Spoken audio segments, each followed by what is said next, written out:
Hello teachers, क्या हाल चाल? Welcome to my YouTube channel Math Mavins. I am Sumit Bansal. I hope you all are doing absolutely fine. So thank you very much for your support. I am really grateful to you. आप लोग बहुत ही ज़्यादा support कर रहे हो. आपके अच्छे अच्छे कमेंट पढ़ के मुझे बहुत मोटिवेशन मिलता है. So in this series of school management आज हम डिस्कस करने वाले हैं हमारा चैप्टर नंबर 12. बहुत ही शानदार चैप्टर है और देखते ही देखते आज हमारी क्लास आ गई है 22. क्लास नंबर 22 आज हमारी आ गई है. इसमें हमें चैप्टर का जो नाम है वो है आपका SIQE. अब जो हमारा धीरे धीरे शैक्षिक नवाचार जो है, हम अब किस ओर बढ़ रहे हैं? हम बढ़ रहे हैं शैक्षिक नवाचारों की ओर. ठीक है, जो हमारे शैक्षिक नवाचार हैं जिसके अंदर आपका ये आ जाएगा, SIQE आ जाएगा. फिर हम नेक्स्ट वीडियो में स्माइल पढ़ेंगे, दीक्षा राइज पढ़ेंगे, फिर आपका शिक्षा वाणी है, शिक्षा दर्शन है, समसा रमसा, ये सारी चीजें आपको मैं उसके अंदर पढ़ाऊंगा. ठीक है, तो स्टार्ट करते हैं. हमारा इसका शैक्षिक नवाचार का पहला टॉपिक आप समझ लो, वो है SIQE. ठीक है, SIQE सबसे पहले हम समझते हैं क्या है. फुल फॉर्म हर स्लाइड में आपको देखने को मिलेगी जिससे आपको याद हो जाएगी. फुल फॉर्म इसकी है state initiative for quality education. SIQE ध्यान से समझना. SIQE नाम से पता चल रहा है.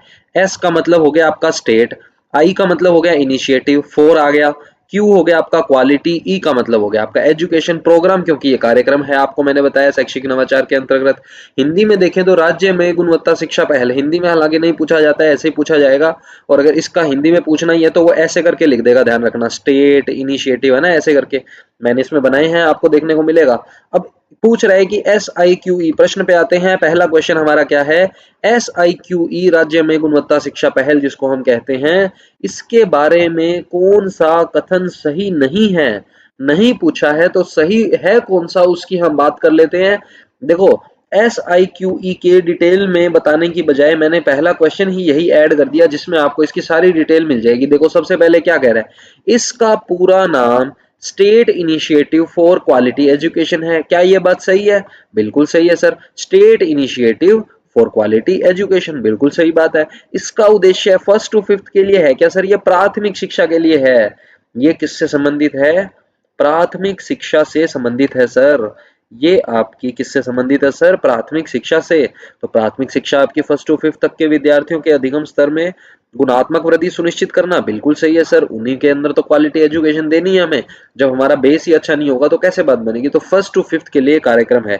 शुरू कब हुआ था? शुरू हुआ था सर आपका 2015-16 में.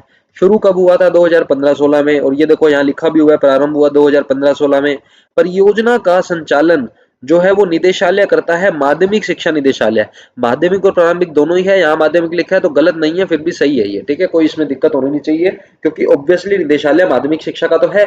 इसको गलत बोलेंगे तो इसका मतलब हम कह रहे हैं कि माध्यमिक शिक्षा राजस्थान जो है इसका निदेशालय वो नहीं करता संचालन, जबकि संचालन वो करता है. ठीक है, इसके अलावा और आपको डिटेल में भी बताऊंगा क्या क्या चीजें हैं. अकादमिक कार्य RSCERT देखता है उदयपुर, बिल्कुल सही बात है. परियोजना का संचालन यूनिसेफ व बोध शिक्षा समिति के तकनीकी समर्थन से किया जाएगा, बिल्कुल सही बात है. इसका मतलब इसमें तो सर सारे ही ऑप्शन करेक्ट हैं. सारे ही ऑप्शन करेक्ट हैं. नीचे आपको ये दिख रहा होगा, कह रहा है सभी कथन गलत हैं. जी नहीं, सभी कथन आपके यहाँ पे क्या है सर? सभी के सभी कथन सही हैं. अब इसके अंदर देखना जहां कंफ्यूजन होती है ना, देखो यहाँ कह रहा है परियोजना का संचालन, यहाँ कह रहा है अकादमिक कार्य. तो इसके बारे में थोड़ी सी डिटेल मैं यहाँ आपको देना चाहूंगा, क्योंकि इसके अंदर अक्सर कंफ्यूजन हो जाती है. तो देखो भाई, चार चीजें हैं. चार चीजें हैं जिन पे ये क्वेश्चन बनता है. चारों चीजें हम ध्यान से समझने की यहाँ कोशिश करेंगे आज. ठीक है, सबसे पहला पूछा जाता है कार्यक्रम का संचालन. सबसे पहले पूछा जाएगा कार्यक्रम का संचालन, कि कार्यक्रम का संचालन किसके द्वारा किया जाता है. SIQE की बात कर रहे हैं. किसकी बात कर रहे हैं? SIQE. उसके बाद पूछ लिया जाता है अकादमिक कार्य, जो कि यहाँ क्वेश्चन में था भी. क्या पूछ लिया जाता है? अकादमिक कार्य. फिर पूछ लिया जाता है कि इसके प्रशिक्षण का रूपरेखा, प्रशिक्षण कौन करता है इसमें, और रूपरेखा कौन तैयार करता है. तो प्रशिक्षण व रूपरेखा पूछे तो क्या करना है, और अंतिम जो हमने अभी किया तकनीकी से संबंधित पूछे तो क्या करना है. इन चारों के लिए अलग अलग डिपार्टमेंट आपको याद रखने हैं. देखो, अगर पूछे कार्यक्रम का संचालन कौन करता है, या फिर पूछ ले आपसे परियोजना का संचालन कौन करता है, ऐसे भी पूछ सकता है ना, ऐसे भी पूछ सकता है. वर्डिंग है बस. देखो, परियोजना का संचालन, अगर आपसे पूछ ले कार्यक्रम का संचालन या आपसे पूछ ले परियोजना का संचालन कौन करता है, तो ध्यान से समझेंगे। कार्यक्रम का जो संचालन है वो आपके करता है सर प्रारंभिक व माध्यमिक शिक्षा निदेशालय। कौन करता है? प्रारंभिक व माध्यमिक प्रारंभिक व माध्यमिक शिक्षा निदेशालय। और है कहाँ पे ये दोनों ही? ये दोनों है कहाँ पे सर? आपके बीकानेर में है, मैंने आपको बताया था। बीकानेर में आपके ये दोनों हैं, कौन से? प्रारंभिक व माध्यमिक शिक्षा निदेशालय। फिर आ जाता है अकादमिक कार्य।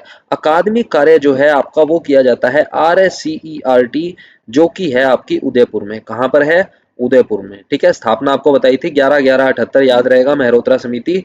ठीक है, सारा डिटेल में हम पढ़ चुके हैं, बहुत ही शानदार चैप्टर किया था हमने ये।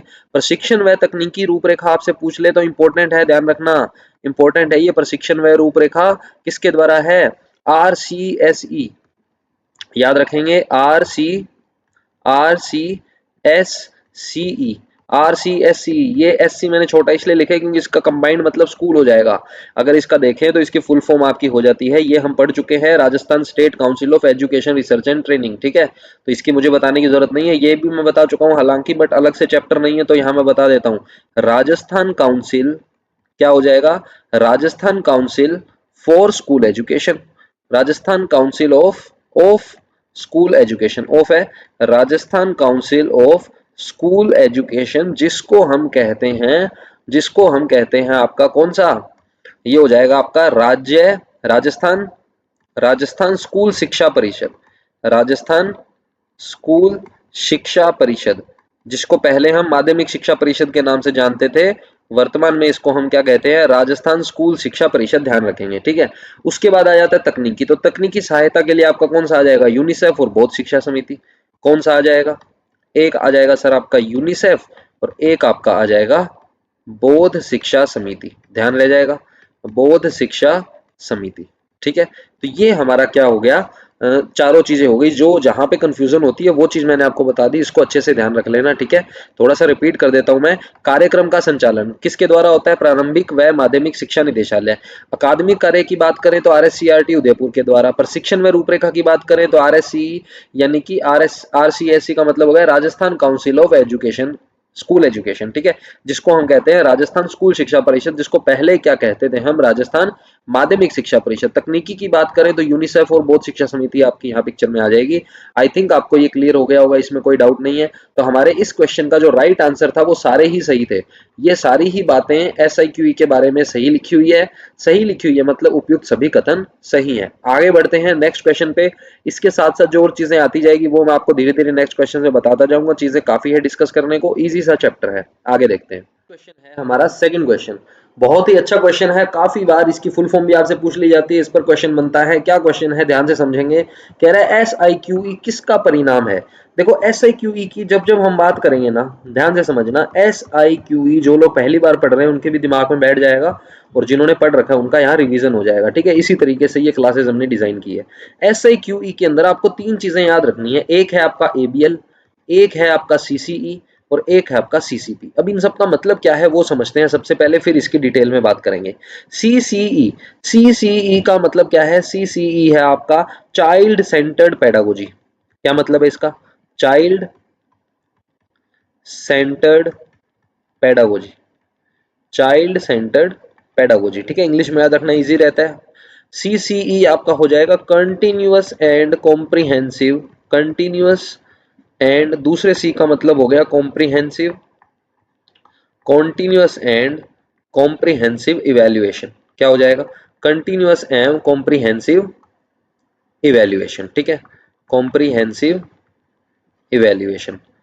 और ABL हो जाएगा आपका activity based learning, activity based learning.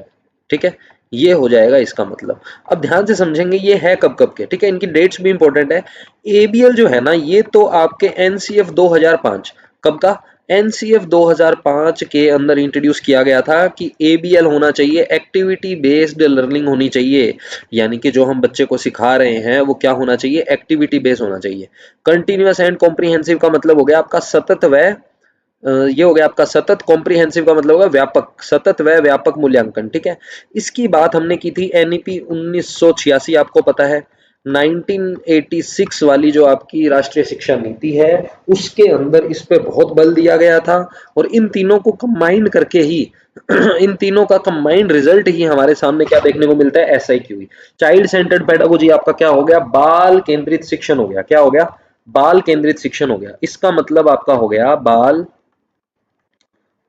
केंद्रित शिक्षण। क्या मतलब हो गया इसका सर, बाल केंद्रित शिक्षण। ये आपका क्या हो गया, सतत व, ये आपने पेडागोजी में भी पढ़ा होगा जब आप टीचिंग मेथड पढ़ते हो, सतत व व्यापक मूल्यांकन। क्या हो गया ये आपका, सतत व व्यापक मूल्यांकन। क्लियर है ना। तो सतत व व्यापक मूल्यांकन आपका यहां से ये हो जाएगा। और ये तीनों चीजें जो है, इन तीनों की फुल फॉर्म भी आपको पूछ सकते हैं, हिंदी में भी पूछ सकते हैं। बाल केंद्रित शिक्षण हो गया, ये हो गया सतत व व्यापक मूल्यांकन, CCE continuous and comprehensive evaluation. जोर कब दिया गया इस पे, बल दिया गया आपके राष्ट्रीय शिक्षा नीति 1986 में जो थी उसमें बल दिया गया। एनसीएफ 2005 नेशनल करिकुलम फ्रेमवर्क जो था आपका, यह है नेशनल एजुकेशन पॉलिसी, यह है नेशनल करिकुलम फ्रेमवर्क, ठीक है, 2005 वाला। उसके अंदर एबीएल की बात की गई थी कि जो लर्निंग है, जो अधिगम है, वो एक्टिविटी बेस्ड होना चाहिए, ठीक है। तो ये तीनों चीजें हमने डिस्कस की थी। इसके अंदर और भी काफी सारी चीजें आती है, वो मैं आपको आगे आने वाले क्वेश्चन में बताऊंगा। मोस्ट इंपॉर्टेंट इसके अंदर जो है हमारा, मोस्ट इंपॉर्टेंट वो है आपका CCE, continuous and comprehensive evaluation. Most important है, जिसको हम सतत और व्यापक मूल्यांकन कहते हैं। इसके बारे में काफी डिटेल्स में आपको बताऊंगा आगे चल के, जो हमारा क्वेश्चन आएगा। तो ये इसके अंदर मोस्ट इंपॉर्टेंट है। हालांकि ये भी इंपॉर्टेंट है, बट ये मोस्ट इंपॉर्टेंट है, इससे काफी क्वेश्चन बनते हैं। तो एसआईक्यू के अंदर ये तीनों चीजें आपको याद रखनी है। तो इसमें पूछे किसका परिणाम है, तो आपको पता ही है, एबीएल भी है, सीसीई भी है, सीसीपी भी है, तीनों ही है। तीनों ही है मतलब उपयुक्त सभी हो जाएगा, यानी कि ऑप्शन डी हमारा यहाँ करेक्ट हो जाएगा। आगे बढ़ते हैं थर्ड क्वेश्चन पे। इजी सा क्वेश्चन है, क्या कह रहा है, state initiative for quality education परियोजना में शैक्षिक समर्थन, प्रशिक्षण और कार्यक्रम की रूपरेखा तैयार करने का कार्य किसके द्वारा किया जाता है। देखो मैंने आपको चार चीजें बताई थी, इसमें हमें बस दो वर्ड पकड़ने हैं। कह रहा है प्रशिक्षण और कार्यक्रम की रूपरेखा। तो सर प्रशिक्षण और रूपरेखा आपने बताया था, ये तो आरसीएससी के द्वारा तैयार किया जाता है, Rajasthan council of school education. तो Rajasthan council of school education को तो आपने बताया था राजस्थान स्कूल शिक्षा परिषद कहते हैं, लेकिन वो वर्तमान में कहते हैं उसका एक नाम आपको ये भी ध्यान रखना पड़ेगा, जो कि पहले था राजस्थान माध्यमिक शिक्षा परिषद, ठीक है। इसी को हम क्या बोल रहे हैं, आरसीएससी बोल रहे हैं। इसी को हम बोल रहे हैं राजस्थान स्कूल शिक्षा परिषद। क्या बोल रहे हैं, राजस्थान स्कूल शिक्षा परिषद, ठीक है। तो ये चीज आपको माइंड में रखनी है, राजस्थान स्कूल शिक्षा परिषद आपके सामने ये रहेगा। ऑप्शन टिक कर देंगे हम बी, बिल्कुल सही है ऑप्शन बी थर्ड का, कोई इसमें आपको डाउट होना नहीं चाहिए। निदेशालय जो है ना, निदेशालय कौन से वाला, प्रारंभिक शिक्षा का और माध्यमिक शिक्षा का।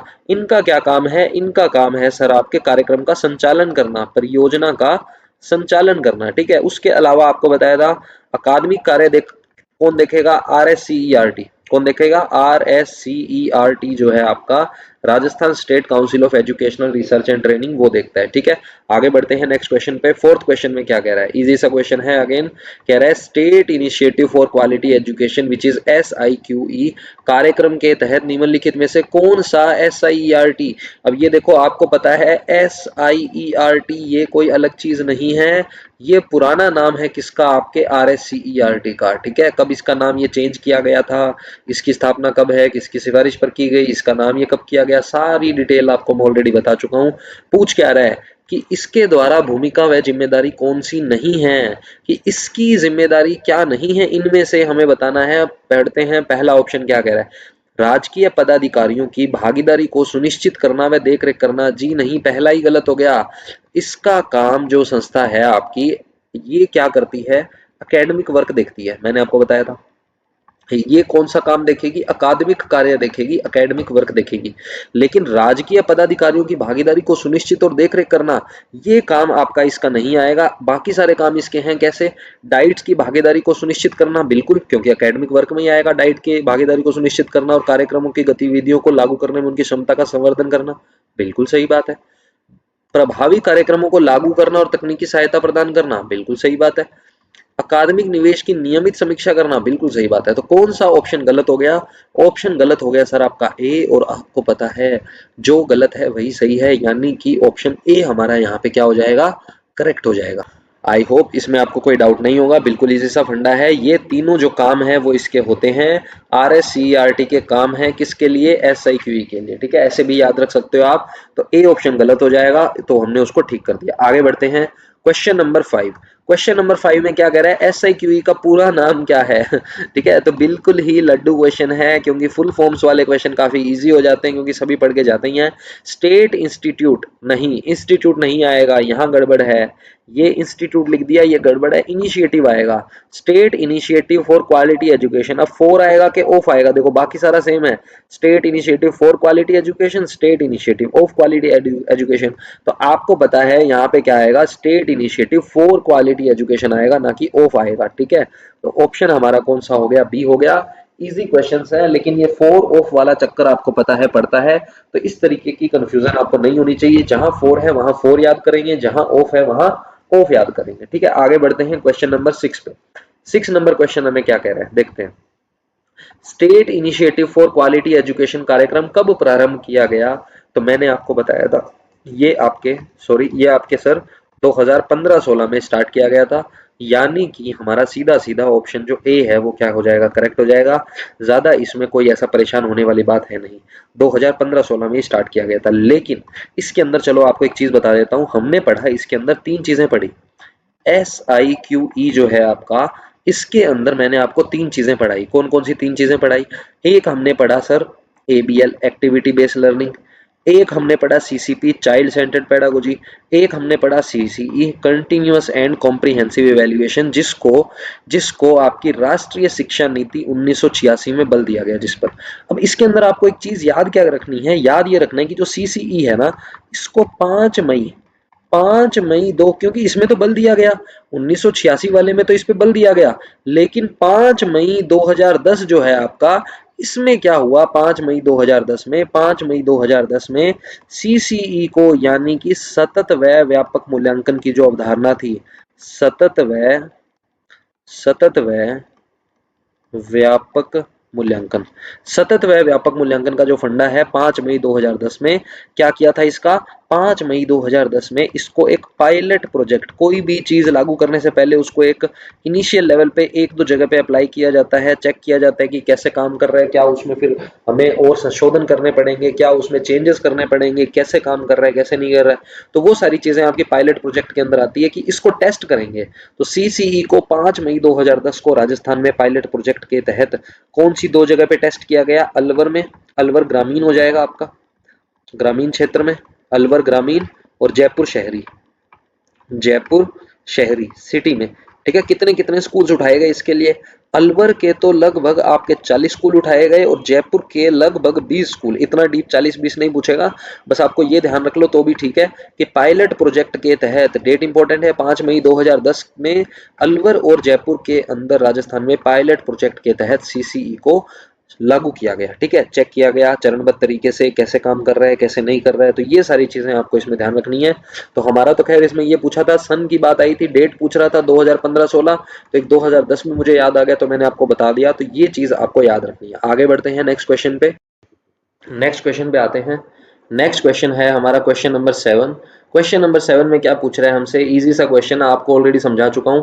State initiative for quality education कार्यक्रम में कौन कौन सी संस्थाएं शामिल है, क्या ये संस्था शामिल है, राजस्थान माध्यमिक शिक्षा परिषद बिल्कुल शामिल है सर, ये भी शामिल है और ये भी शामिल है, इन सबके काम बता दो जरा, याद है तो। ये है आपका RCSE Rajasthan council of school education, इसका क्या काम है, इसका काम है प्रशिक्षण व कार्यक्रम की रूपरेखा तैयार करना, प्रशिक्षण व कार्यक्रम की रूपरेखा तैयार करना। माध्यमिक शिक्षा निदेशालय, या कह लो प्लस में प्रारंभिक शिक्षा निदेशालय, दोनों ही उठा लो, बीकानेर में है ये दोनों, आपको पता ही होगा, ठीक है। माध्यमिक शिक्षा निदेशालय और प्रारंभिक शिक्षा निदेशालय दोनों आपके बीकानेर में है सर। इनका काम क्या है, इनका काम है कार्यक्रम का संचालन करना, या कह दो परियोजना का संचालन करना, कार्यक्रम का संचालन करना या परियोजना का संचालन करना। फिर आपके यूनिसेफ और बोध शिक्षा समिति जो है ये आपके तकनीकी से संबंधित है, और जो RSCERT उदयपुर है ये आपका सर संबंधित है किससे, अकेडमिक वर्क से, अकादमिक कार्य से, ठीक है, अकादमिक कार्य से। तो ये सारे ही संबंधित हैं किससे, SIQE से, इससे संबंधित हैं। तो उपरोक्त सभी हमारा यहाँ पे क्या हो जाएगा, करेक्ट आंसर हो जाएगा, 7th का हो जाएगा D। आगे बढ़ते हैं क्वेश्चन नंबर 8 पे, क्या कह रहा है क्वेश्चन नंबर 8 में कह रहा है वर्तमान समय में प्राथमिक कक्षाओं के पाठ्यक्रम में किस पद्धति को अपनाया गया है। प्राथमिक कक्षाओं में किस पद्धति को अपनाया गया है? क्या एबीएल को अपनाते हैं? जी हाँ बिल्कुल, सीसीई सीपी सभी को अपनाया गया है। ऑप्शन डी हमारा करेक्ट हो जाएगा, ऑल। ऑप्शन डी हमारा करेक्ट हो जाएगा, ऑल। 8th का option D. Activity based learning भी है, सीसीई भी है, सीसीपी भी है। इसके लिए ध्यान रखना, इसके लिए ध्यान रखना। देखो दो चीजें बताता हूँ। एक तो आपका एबीएल, एबीएल कक्ष का निर्माण किया गया है। एक आप लहर याद रख सकते हो, लहर कक्ष का निर्माण भी किया गया है। ठीक है, अब इनके अंदर क्या है डिटेल थोड़ी सी मैं चलो आपको बता देता हूँ। एबीएल आपको पता ही है क्या है, एबीएल आपको पता ही है क्या है, activity based learning. Activity based learning, ठीक है, ये है आपकी एक्टिविटी बेस्ड लर्निंग। और जो आपका लहर जो है, लहर कक्ष जो है आपका, ये क्या है, ये भी एक तरीके का रूम है। दोनों ही रूम तैयार करवाए जाते हैं, किसके द्वारा होते हैं, क्या होते हैं? लहर की भी फुल फॉर्म समझना पहले। ये है आपका learning enhancement activity in Rajasthan. क्या हो जाएगा? लर्निंग, ई का हो जाएगा इनहेंसमेंट। इनहेंसमेंट का मतलब होता है बढ़ाना, इनहेंस करना, किसी चीज को इनहेंस करना यानी बढ़ाना। जैसे आप अपने मैनेजमेंट की नॉलेज को इनहेंस कर रहे हो हमारी इन क्लासेस के द्वारा, ठीक है। तो learning enhancement, E H, E H को एक साथ हम पढ़ेंगे। ई एच का मतलब हो गया इनहेंसमेंट, ठीक है। तो ई एच का मतलब हो गया इनहेंसमेंट, लर्निंग इनहेंसमेंट। ए का मतलब हो गया activity, learning enhancement activity in. R का मतलब हो गया राजस्थान, ठीक है। Learning enhancement activity in Rajasthan. तो ध्यान रखेंगे एबीएल की फुल फॉर्म है एक्टिविटी बेस्ड लर्निंग, और लहर की फुल फॉर्म आपकी learning enhancement activity in Rajasthan, ठीक है। ध्यान रहेगा दोनों ही कक्ष हैं ये, ठीक है। इसके अंदर क्या होता है, करके सीखने पर बल देते हैं। करके सीखने पर बल देंगे मतलब एक रूम हमने तैयार कर दिया, कुछ कुछ चीजें ऐसे रख दी जिसमें बच्चे खुद एक्टिविटीज कर करके सीखेंगे, अधिगम प्राप्त करेंगे, ठीक है। एक्टिविटी बाय डूइंग जिसको कहते हैं, लर्निंग बाय डूइंग। एबीएल कक्ष जो है ना, इसमें एक चीज आपको ये ध्यान रखनी है इंपॉर्टेंट, कि कक्षा 1 और 2 के लिए है सिर्फ ये। एबीएल कक्ष जो है वो कक्षा 1 व 2 के लिए है, इसको फर्स्ट टू फिफ्थ मत समझ लेना, ठीक है। तो कक्षा 1 व 2 के लिए आपका एबीएल आ जाता है एक्टिविटी बेस्ड लर्निंग जिसको हम कहते हैं, कक्षा 1 व 2 के लिए। इसका विकास किसके द्वारा किया जा रहा है? दो चीजें इसमें आती है, इसका विकास किसके द्वारा किया जा रहा है? तो सर इसका विकास जो है आपका वो किया जाता है आरसीएसई के द्वारा, Rajasthan council of school education, Rajasthan school शिक्षा परिषद के द्वारा वित्तीय प्रावधानों के अनुरूप, इसके द्वारा वित्तीय प्रावधानों के अनुरूप, इसके द्वारा वित्तीय प्रावधानों के अनुरूप जो है इसका क्या किया जाता है, विकास किया जाता है। इसके द्वारा वित्तीय प्रावधानों के अनुरूप किया जाता है, लेकिन करता कौन है, काम किसको दे दिया? एसएमसी करवाएगा तो एसएमसी, ये तो चल के आएगा नहीं। इसका काम है अप्रूव करना, इसने कर दिया, अब कौन करवाएगा काम? एसएमसी। एसएमसी क्या है? स्कूल मैनेजमेंट कमेटी, जिसको हम कहते हैं विद्यालय प्रबंधन समिति। जब आरटीई पढ़ाऊंगा तब आपको बताऊंगा ढंग से क्या है, कितने सदस्य होते हैं, कौन सी धारा के तहत इसकी फॉर्मेशन है, सारी चीजें बताऊंगा। तो विद्यालय प्रबंधन समिति है आपकी स्कूल मैनेजमेंट कमेटी, क्या बोल सकते हैं, स्कूल मैनेजमेंट कमेटी द्वारा क्या किया जाता है, एबीएल कक्षा निर्माण करवाया जाएगा। विकास जो है आपका आरसीएससी वित्तीय प्रावधानों के अनुरूप करवाएगा। ये सारी चीजें आप ध्यान रख सकते हो। लहर कक्ष भी मैंने आपको बता दिया, फुल फॉर्म पूछेगा, इससे ज्यादा इसमें कुछ है नहीं। किस सिद्धांत पे कार्य करता है? लर्निंग बाय डूइंग, यानी करके सीखने पर। किसके द्वारा? करके सीखने के द्वारा। तो ये आपका लहर हो गया, ये आपका एबीएल होगा। कक्षा 1 व 2 ध्यान रखेंगे, विकास इसके द्वारा किया गया। बाकी सारी चीज मैंने आपको ये वाली समझा दी, याद रह जाएगा, कोई चक्कर नहीं है। आगे बढ़ते हैं नेक्स्ट क्वेश्चन पे। 9th नंबर क्वेश्चन हमें क्या कह रहा है? 9th नंबर क्वेश्चन हमें कह रहा है सर कि राज्य में गुणवत्ता शिक्षा पहल किस पर आधारित है? क्या ये बाल केंद्रित शिक्षण है? बाल केंद्रित शिक्षण का मतलब तो sir child centred pedagogy, CCP होता है, बिल्कुल सही बात है। गतिविधि आधारित एक्टिविटी बेस्ड लर्निंग, बिल्कुल सही बात है। सतत व व्यापक मूल्यांकन, बिल्कुल सही बात है। कब पायलट प्रोजेक्ट के रूप में स्टार्ट किया गया? 5 मई 2010 को, ये भी याद रखेंगे। कौन से में बल दिया गया? शिक्षा नीति 1986 में बल दिया गया। तो ये तो सर सारे ही सही हो गए, सारे ही सही हो गए तो उपरोक्त सभी टिक कर देंगे। देखो पहले वाले से ये अलग इस तरीके से है कि इसकी फुल फॉर्म लिख के बता दी, और वो भी हिंदी में, ठीक है ना। तो इस तरीके से पजल करने की हमें कोशिश करेगा, लेकिन हमें पजल नहीं होना। 9th का ऑप्शन डी जो है हमारा यहाँ पे क्या हो जाएगा, करेक्ट हो जाएगा, ठीक है। तो फिर आगे देखते हैं नेक्स्ट क्वेश्चन हमारा क्या है। नेक्स्ट क्वेश्चन हमारा क्या है, हो जा next. Next question 10th number question में क्या कह रहा है, ध्यान से समझेंगे। देखो अब कुछ समितियों के बारे में बातें आ गई, ये चीज में मैं आपको काफी डिटेल में यहाँ पे बताऊंगा, ध्यान से समझना। इस क्वेश्चन पे थोड़ा टाइम लगाएंगे। SIQE के जिला स्तरीय जिला कोर ग्रुप का अध्यक्ष कौन होता है? तो सबसे पहले तो ये देखना कि जिला स्तर पे, अकेला इतना क्वेश्चन भी बन सकता है कि जिला स्तर पे कौन सी समिति है, जिला कोर ग्रुप है। अकेला इतना क्वेश्चन बन जाए जिला स्तर पे कौन होता है, तो जिला कोर ग्रुप होता है, इतना सा भी याद रख सकते हो।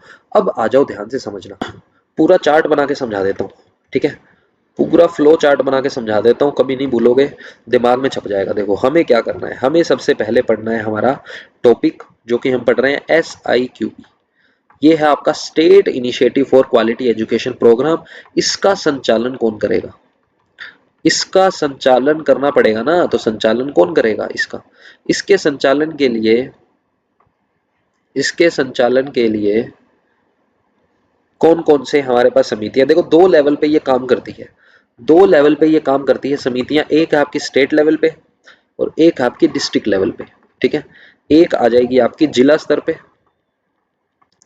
एक आपकी आ जाएगी जिला स्तर पर, एक आपकी आ जाएगी राज्य स्तर पर, ठीक है, राज्य स्तर पर। कौन कौन सी है ध्यान से समझेंगे। देखो राज्य स्तर पे आपको तीन याद रखनी है। सबसे पहले है आपकी परियोजना परिचालन समिति, मोस्ट इंपोर्टेंट यही है पहले वाली, परियोजना परिचालन समिति, परियोजना परियोजना परिचालन समिति, परियोजना परिचालन समिति। सेकंड हम ध्यान रखेंगे आपकी राज्य कार्यकारी समूह, कौन सा ध्यान रखेंगे, राज्य कार्यकारी समूह, ठीक है। थर्ड हम याद रखेंगे राज्य शैक्षिक समूह, कौन सा याद रखेंगे, राज्य शैक्षिक समूह, तो राज्य शैक्षिक समूह ये हो गया आपका, ठीक है। अब देखो इसके अंदर क्या क्या फैक्ट याद रखने हैं। परियोजना परिचालन समिति में अगर आपसे पूछ ले अध्यक्ष कि इसका अध्यक्ष कौन होता है, या इससे आपका पूछ सकता है सचिव कौन होता है, ठीक है, ये दो क्वेश्चन इसमें बनने के चांस रहते हैं, ध्यान से समझना।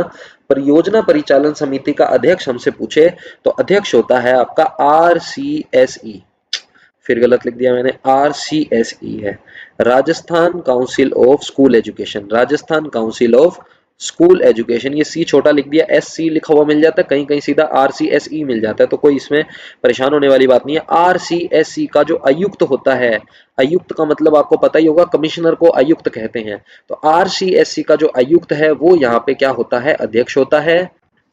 और सचिव की अगर बात करें तो ये आपका माध्यमिक शिक्षा का निदेशक होता है, माध्यमिक शिक्षा विभाग जो है आपका, माध्यमिक शिक्षा का निदेशक यानी कि डायरेक्टर, वो यहाँ पे क्या होता है, सचिव के रूप में काम करता है। इसके अलावा और क्या ध्यान रख सकते हैं, इसके अलावा दो चीजें और ध्यान रख सकते हो। सदस्य पूछ ले कितने सदस्य होते हैं इस समिति में, तो सदस्य आपके होते हैं 1+9 यानी कि 10 सदस्य होते हैं।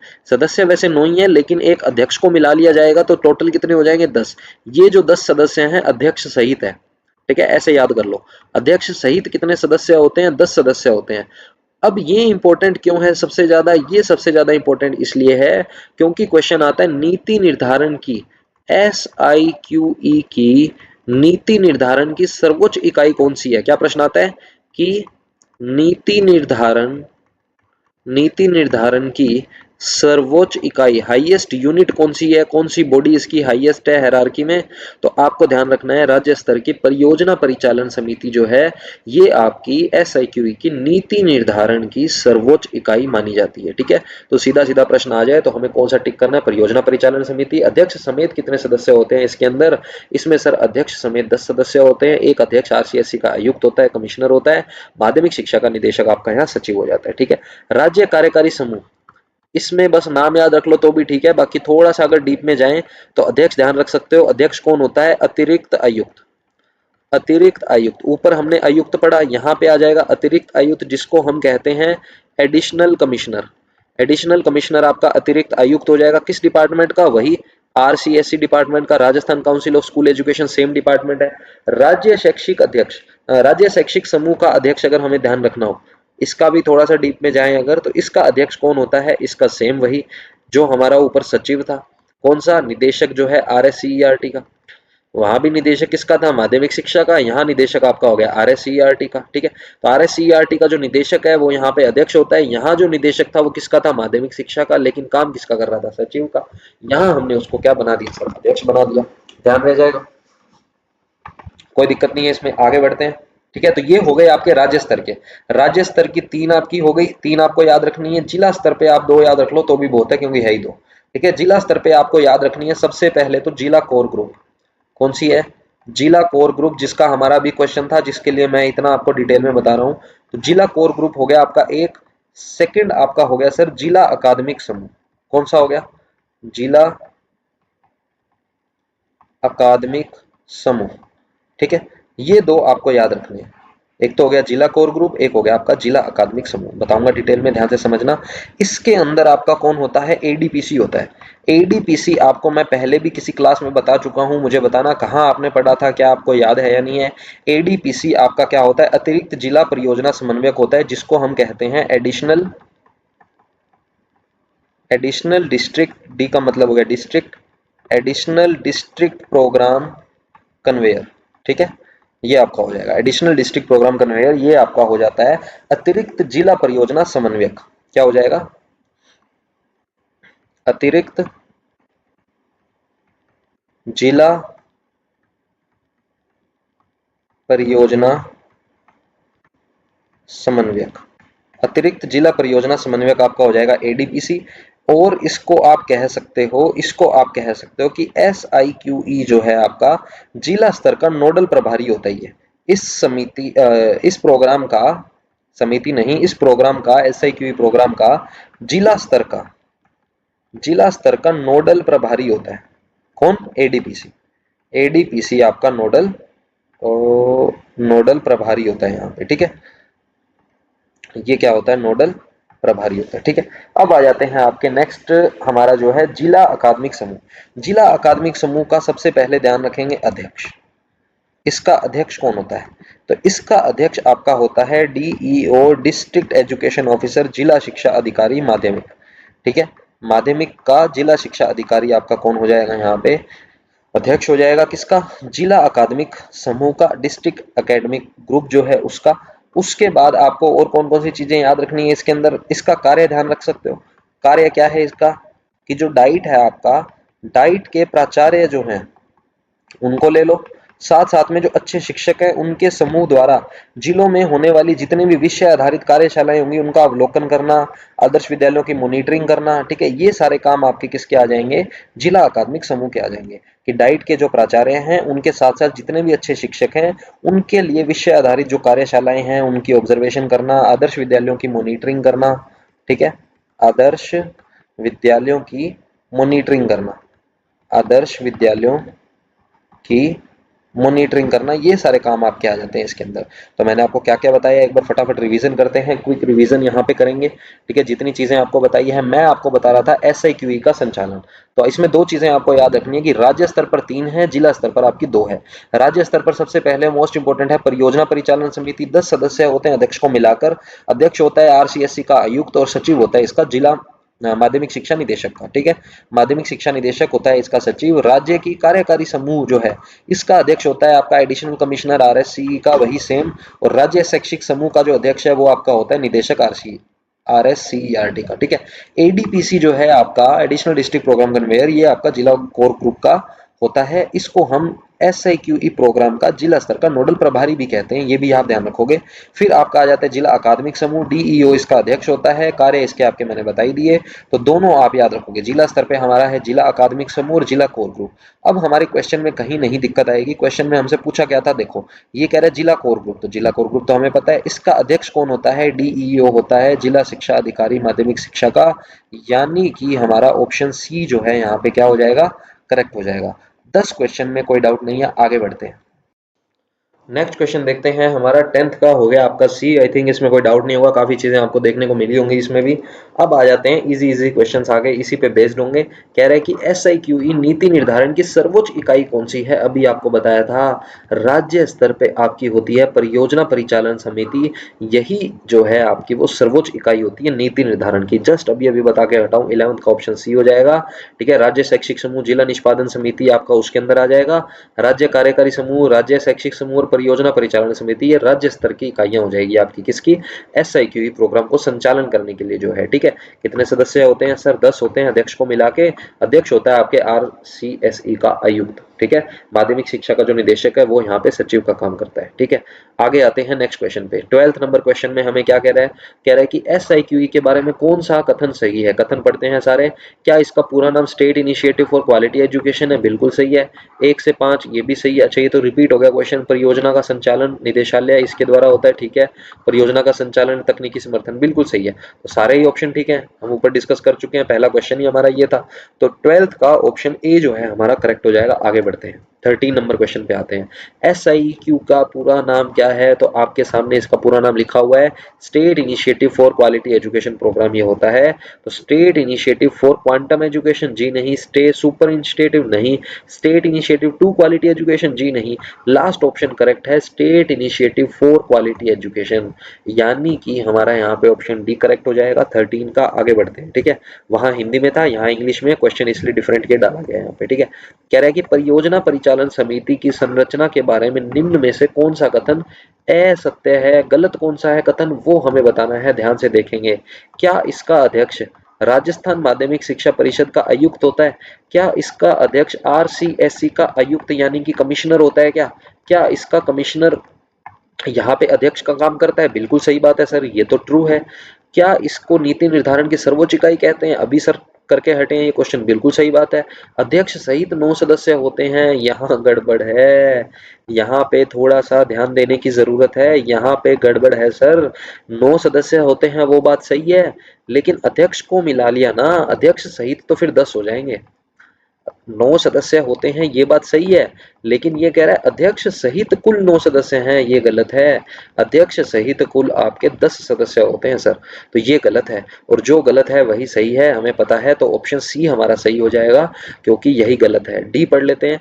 डी में कह रहा है कि सचिव जो है ना वो माध्यमिक शिक्षा का निदेशक होता है, डायरेक्टर होता है। बिल्कुल सही बात है, ये भी सही है। तो पहला, दूसरा और फोर्थ सही है, थर्ड रॉन्ग है। तो ये हमने असत्य को ठीक कर दिया, क्योंकि इसने पूछा था क्या हमसे, असत्य बताइए। क्लियर है ना, कोई डाउट नहीं है। आगे बढ़ते हैं, क्वेश्चन नंबर 15 पे आते हैं। क्या पूछ रहे हैं 15 नंबर क्वेश्चन में? कह रहा है कि राजस्थान में सर्वप्रथम जयपुर व अलवर जिलों में पायलट प्रोजेक्ट के रूप में सतत व व्यापक मूल्यांकन कब से संचालित किया गया? तो मैंने आपको बताया था, देखो जब हम इसकी बात करते हैं ना, मिस्टेक क्या होती है, हर कोई फटाफट इस पे टिक मारेगा कि भैया इजी क्वेश्चन आ गया, इजी क्वेश्चन आ गया। अरे भाई रुको जरा, सब्र करो, रुको, देखो ध्यान से पढ़ो। पूछ क्या रहा है, ये आपको कह रहा है कि सर्वप्रथम जयपुर व अलवर जिलों के अंदर पायलट प्रोजेक्ट की बात कर रहा है। पायलट प्रोजेक्ट के रूप में कब स्टार्ट किया गया CCE को? तो मैंने आपको बताया था 2010-11 की वो बात है, जब इसको पायलट प्रोजेक्ट के रूप में स्टार्ट किया गया। इवन मैंने तो आपको जिले भी बताए थे, अलवर ग्रामीण के 40 जिले, जयपुर शहरी के 20 जिले, आपके लगभग 60 जिलों, सॉरी 60 स्कूलों में, 40 तो जिले ही नहीं है इसमें, स्कूल की बात कर रहा हूँ, स्कूल की बात कर रहा हूँ। अलवर के 40 स्कूल और जयपुर के 20 स्कूल के अंदर ये चीज स्टार्ट की गई। कौन सी? जिसकी CCE की बात कर रहे हैं, सतत व व्यापक मूल्यांकन की चरणबद्ध तरीके से इसको लागू किया गया, फिर ये धीरे धीरे एक्सेप्ट हुआ आपका। तो SIQE के अंदर इसको जोड़ के पूरे राजस्थान में कब लागू कर दिया गया? 2015-16 में। लेकिन यहाँ किसकी बात की है? जयपुर और अलवर में पायलट प्रोजेक्ट के तहत पूछा है। तो कौन सा ऑप्शन हमारा यहाँ पे करेक्ट हो जाएगा? सी ऑप्शन हमारा करेक्ट हो जाएगा। ठीक है ना, आगे बढ़ते हैं, क्वेश्चन नंबर 16 पे आते हैं। क्या पूछना चाह रहा है? 16 में पूछ रहा है SIQE का संबंध किस प्रकार की, किस स्तर की शिक्षा से होता है? तो ये तो सर आपकी प्राथमिक शिक्षा से संबंध है, 1st to 5th क्लास का है, सीधा सीधा फंडा है। इवन ABL कक्ष तो हमारा 1st and 2nd का ही था। ठीक है ना, लहर की फुल फॉर्म बता दो, चलो याद हो गया तो, learning enhancement activity in Rajasthan, याद रखेंगे। कक्ष है, ये रूम्स हैं जिनका नाम हमने ये रखा है। ठीक है, ओके, आगे बढ़ते हैं, क्वेश्चन नंबर 17 पे आते हैं। क्या पूछ रहा है क्वेश्चन नंबर 17 में? कह रहा है कि SIQE के अंतर्गत संचालित गतिविधियां कौन सी है? क्या इसमें चाइल्ड सेंटर्ड पेडागोजी CCP होता है? बिल्कुल सही है। क्या इसमें एक्टिविटी बेस्ड लर्निंग होती है? बिल्कुल सही है। क्या इसमें कंटिन्यूअस एंड कॉम्प्रिहेंसिव इवैल्यूएशन होता है? बिल्कुल सही है। ये तो सारे ही सही है, तो उपयुक्त सभी हमारा यहाँ पे ठीक हो जाएगा। ऑप्शन डी को यहाँ मैं टिक कर दूंगा। क्लियर है ना, कोई दिक्कत नहीं है इसमें। आगे बढ़ते हैं, क्वेश्चन नंबर 18 पे। क्या पूछ रहा है? कह रहा है SIQE का उद्देश्य क्या है? बच्चों के अधिगम स्तर में गुणात्मक विकास के साथ साथ नामांकन व ठहराव में वृद्धि करना, बिल्कुल सही है।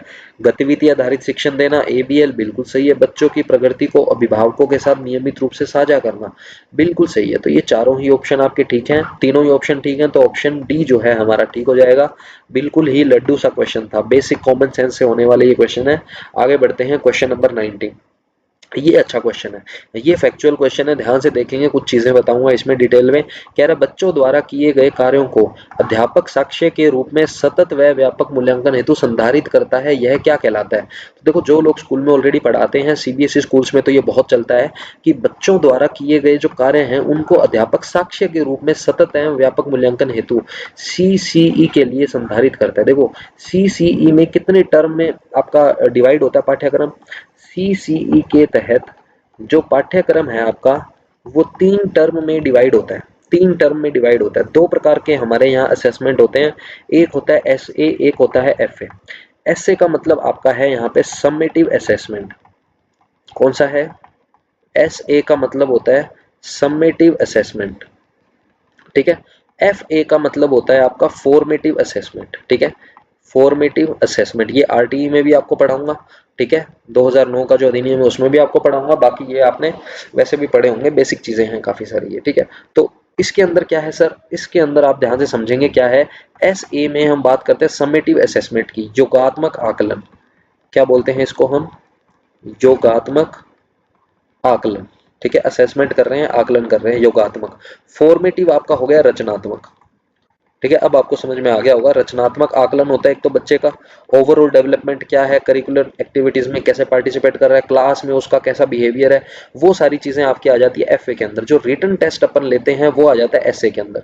तो 3 एसए आपके होते हैं, एक होता है आपका summative assessment 1, summative assessment 2, summative assessment 3।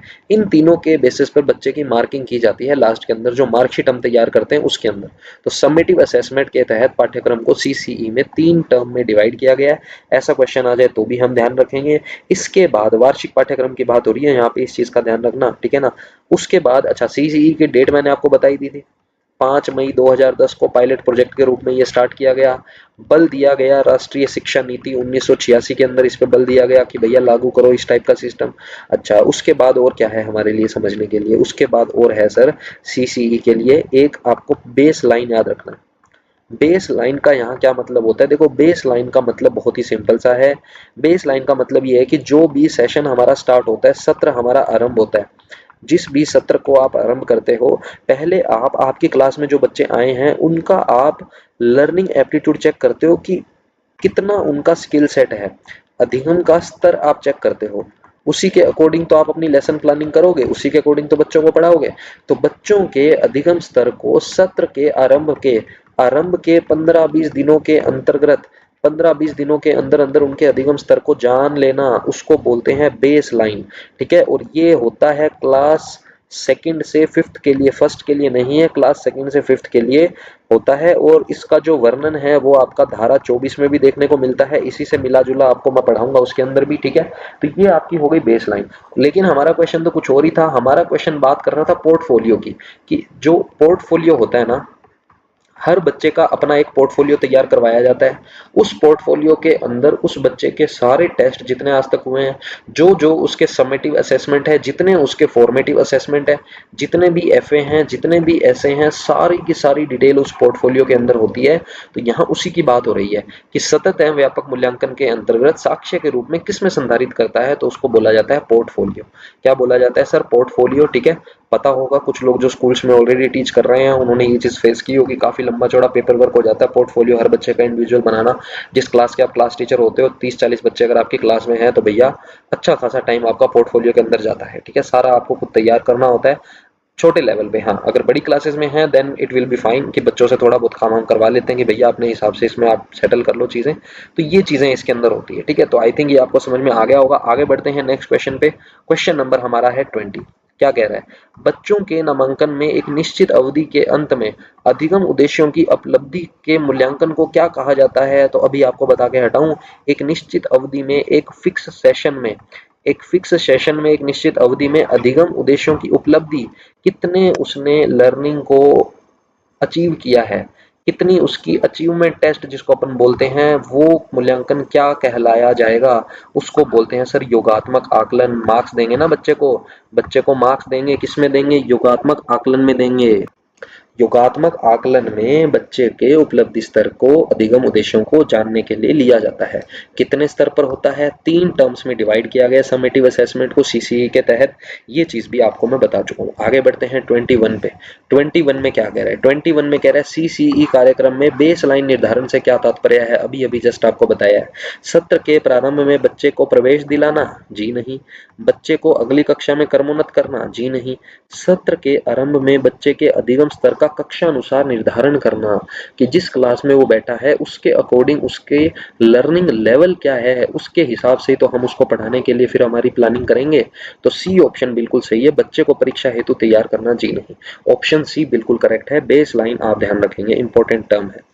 22 में क्या पूछ रहा है? सीसीई के अंतर्गत वर्तमान में वार्षिक पाठ्यक्रम को कितने टर्म में बांटा गया है? तो सिंपल सा फंडा है, 3 टर्म में बांटा गया है।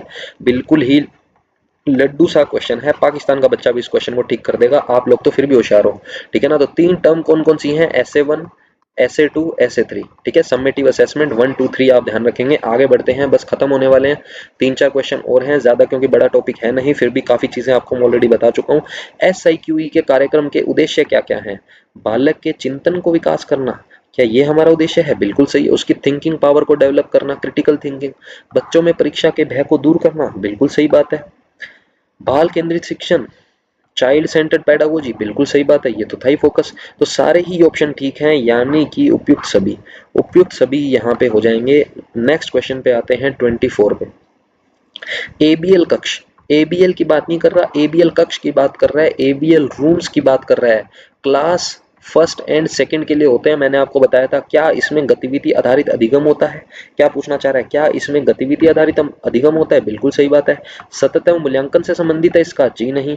क्या ये प्रारंभिक शिक्षा की पूर्णता अधिगम से संबंधित है? जी नहीं। रचनात्मक अधिगम से? जी नहीं। एबीएल कक्ष का संबंध है गतिविधि आधारित लर्निंग, यानी कि एक्टिविटी बेस्ड लर्निंग। बेसिकली इसने एबीएल की फुल फॉर्म आपसे पूछ ली है हिंदी में, ठीक है ना? तो एक्टिविटी बेस्ड लर्निंग से रिलेटेड है आपका एबीएल रूम। लहर रूम क्या है? लहर रूम किससे रिलेटेड है? लहर रूम जो है आपका, लहर room learning enhancement activity in Rajasthan. लहर कक्ष जो है वो आपका किससे संबंधित है? वो है लर्निंग बाय डूइंग, यानी करके सीखने से संबंधित है। ठीक है, तो ये दोनों आपको क्वेश्चन यहाँ बता दिए मैंने 24 का ए। लास्ट क्वेश्चन पे आते हैं 25। 25 में क्या पूछ रहा है? सीसीई की फुल फॉर्म आपसे पूछी है, तो सीसीई की फुल फॉर्म बताओ क्या होती है? Child centred evaluation? जी नहीं। Continuous and comprehensive evaluation? बिल्कुल सही है। Comprehensive and continuous education? जी नहीं। Continuous and comprehensive education? जी नहीं। एजुकेशन नहीं, इवैल्यूएशन होता है, मूल्यांकन होता है। तो हो जाएगा कंटिन्यूअस एंड कॉम्प्रिहेंसिव इवैल्यूएशन। यहाँ कंटिन्यूअस को थोड़ा सा ठीक लिख लेना, कंटिन्यूअस की स्पेलिंग ये हो जाएगी कंटिन्यूअस, ठीक है, बट वो नहीं लिखा हुआ तो ये भी चल जाएगा अपना कंटिन्यूअस। कंटिन्यूअस की स्पेलिंग आपकी ये हो जाएगी, ठीक है। यू नहीं आएगा, इसमें भी मैंने गलत लिख दिया, CONTI कंटिन्यूअस। अच्छा ठीक तो लिखा था यू, हाँ ठीक तो लिखा था continuous. Continuous and comprehensive evaluation, थोड़ा सा यहाँ मिस टाइप हो गया, ठीक है ना, मिस टाइप हो गया, OUS कर लेना। तो कंटिन्यूअस एंड कॉम्प्रिहेंसिव इवैल्यूएशन जो है आपका CCE हो जाता है। तो बी ऑप्शन हमारा बिल्कुल ठीक है, ठीक है, बी ऑप्शन हमारा बिल्कुल ठीक है। आगे आगे इसमें और क्वेश्चन हमारे पास नहीं है, तो इतने ही क्वेश्चन है आज के लिए, ठीक है। इजी सा टॉपिक था। आई होप आपको क्लास अच्छी लगी होगी। अगर आपको वीडियो पसंद आई हो तो इसको लाइक करना, शेयर करना। Thank you very much for watching. आप लोग बहुत सपोर्ट कर रहे हो, बहुत अच्छा लगता है। जल्द ही आपके लिए साइंस वाइंस की क्लासेस भी आने वाली हैं, बस एक बार ये कंप्लीट हो जाए फिर हम उसी पे आ जाएंगे, ठीक है। ऐसा ना हो कल को ये 2-3 टॉपिक जो बचे हैं वो बीच में रह जाएं, ये भी इंपॉर्टेंट है। लाइक करना, वीडियो को शेयर करना, कमेंट करना ज्यादा से ज्यादा। और शेयर कैसे करना है आपको मैं बता चुका हूँ, अपने व्हाट्सएप स्टेटस पर इसको जरूर लगाया करो, ग्रुप्स के अंदर शेयर करो ज्यादा से ज्यादा, मेरा मोटिवेशन यही है। See you in the next class, thank you very much. Next हम पढ़ेंगे स्माइल, दीक्षा राइज, शिक्षा वाणी, शिक्षा दर्शन, ठीक है। चारों आपको एक ही वीडियो में समझा दूंगा। क्वेश्चन काफी सारे हैं, 100-150 क्वेश्चन उसके निकाल लिए हैं, तैयार कर लिए हैं। मैटर अभी तैयार हो रहा है और जैसे ही कंप्लीट हो जाता है आपको नेक्स्ट क्लास जल्दी मिलेगी। एक दिन का गैप शायद हो सकता है आ जाए, कोशिश रहेगी कंटिन्यू दे दूं, बट एक दिन का गैप तो देखो थोड़ा सा, इतना तो आप मुझे लिबर्टी दे सकते हो। कंटेंट अच्छा देने की मेरी पूरी कोशिश है, ठीक है, इसमें कोई हम कॉम्प्रोमाइज नहीं करेंगे, ठीक है। तो see you in the next class, thank you very much, keep learning, take care.